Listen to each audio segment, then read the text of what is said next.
ಅದು ಒಂದು ಪುಟ್ಟ ಹಳ್ಳಿ. ರಾಘವ ಎಂಬ ವಿದ್ಯಾವಂತನೊಬ್ಬ ಇದ್ದ. ಆದರೆ ಅವನು ಮೂಢನಂಬಿಕೆಗಳನ್ನ ಹೆಚ್ಚಾಗಿ ನಂಬ್ತಾ ಇದ್ದ.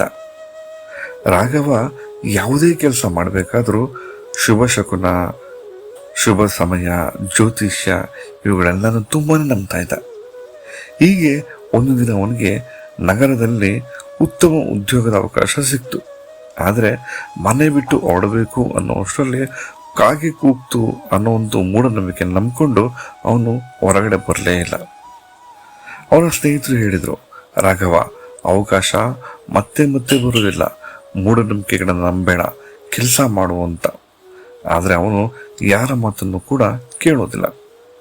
ಇದೇ ರೀತಿ ಇನ್ನೊಂದಷ್ಟು ದಿನ ಕಳೆದಾಗ ಅವನಿಗೆ ಇದಕ್ಕಿಂತ ಹೆಚ್ಚಿನ ಸಂಬಳ ಸಿಗುವಂತ ಉದ್ಯೋಗ ಸಿಕ್ತು. ಆದರೆ ಅವನು ಈ ಸಲ ಜ್ಯೋತಿಷ್ಯ ಬಳಿ ಹೋದ. ಅವ್ರು ಹೇಳ್ತಾರೆ, ಈ ತಿಂಗಳು ಶುಭವಾಗಿಲ್ಲ, ಮುಂದಿನ ತಿಂಗಳು ಹೋಗುವಂತೆ ಅಂತ. ಇದನ್ನು ಕೂಡ ಬಿಟ್ಬಿಡ್ತಾನೆ. ಹೀಗೆ ಹಲವು ಅವಕಾಶಗಳು ಸಿಕ್ಕಿದ್ರು ಕೂಡ ಅವನು ಈ ರೀತಿ ಜ್ಯೋತಿಷ್ಯ ಮತ್ತು ಮೂಢನಂಬಿಕೆಗಳನ್ನ ನಂಬಿ ಹಲವಾರು ಕೆಲಸಗಳನ್ನ ಬಿಟ್ಬಿಡ್ತಾನೆ. ಆದರೆ ಆತನ ಸ್ನೇಹಿತರು ಈ ಒಂದು ಜೀವನದಲ್ಲಿ ಮುಂದೆ ಹೋಗಿರ್ತಾರೆ. ರಾಘವ ಮಾತ್ರ ಅದೇ ಹಳ್ಳಿಯಲ್ಲಿ ಉಳ್ಕೊಬಿಡ್ತಾನೆ.